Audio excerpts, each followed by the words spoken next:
আসসালামু আলাইকুম। কাছে দূরে দেশ বা দেশের বাহিরে যে যেখান থেকে দেখছেন, নতুন দিনের নতুন ভিডিওতে সবাইকে স্বাগত। আশা করি সবাই ভালো আছেন। আমরাও ভালো আছি আলহামদুলিল্লাহ। পুরো 1 মাসের এক ভয়ঙ্কর সময় কাটিয়ে আমরা একটা নতুন বাংলাদেশ পেয়েছি। গত কয়েকটা দিনে বাংলাদেশে অনেক পরিবর্তন এসেছে। আলহামদুলিল্লাহ, অবশেষে ছাত্র জনতার জয় হয়েছে। সব অর্জনের ক্ষেত্রেই কিছু বিসর্জন থাকে।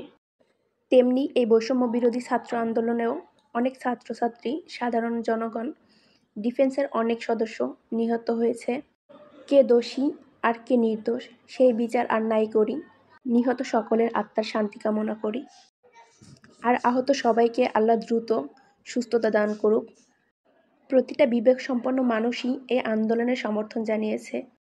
অনেকে সরাসরি আন্দোলনে অংশগ্রহণ করেছে, কেউ কেউ আন্দোলনকারীদের সাহায্য করেছে। যারা সরাসরি অংশগ্রহণ করতে পারেনি তারা আন্দোলনকারীদের মোনাজাতে রেখেছে। এক্ষেত্রে প্রবাসী বাঙালিদের অবদানও কিন্তু অপরিসীম।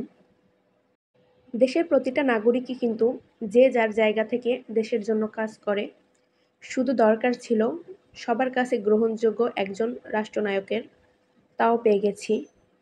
একজন রাষ্ট্রনায়ক যতই দক্ষ, মেধাবী, পরিশ্রমী হোক না কেন, তার একার পক্ষে দেশ গঠন সম্ভব না।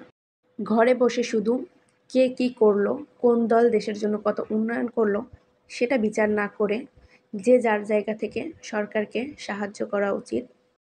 আর এখন প্রবাসী বাঙালিদের উচিত বৈধ পথে বাংলাদেশে রেমিট্যান্স পাঠানো, যাতে করে দেশের অর্থনৈতিক মন্দা কাটিয়ে রাষ্ট্রীয় কোষাগার আবার সমৃদ্ধ হতে পারে।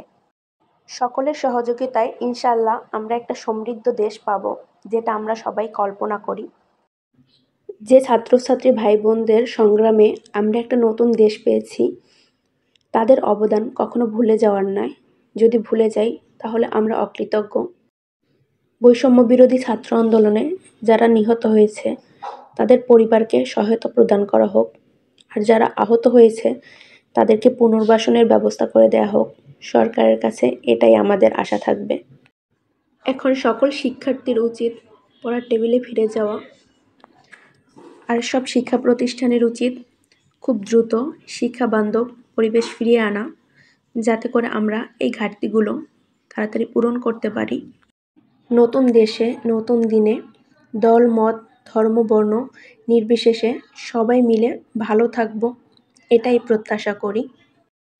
আজকের এই ভিডিওতে অনেক কিছু বলে ফেলেছি। জানি না এসব কথা বলা ঠিক হয়েছে কিনা, তবে একটা মানুষ হিসেবে আমারও তো কিছু অনুভূতি আছে, সেখান থেকেই নিজের ব্যক্তিগত মতামত প্রকাশ করলাম। যদি ভুল কিছু বলে থাকি তাহলে প্লিজ সবাই ক্ষমা সুন্দর দৃষ্টিতে দেখবেন। ভিডিওটি ভালো লাগলে প্লিজ লাইক, কমেন্ট করবেন। নতুন সময়ে নতুন স্বপ্ন নিয়ে দেশ গড়ার প্রত্যয়ে আজকের মতো বিদায় নিচ্ছি। আল্লাহ হাফেজ।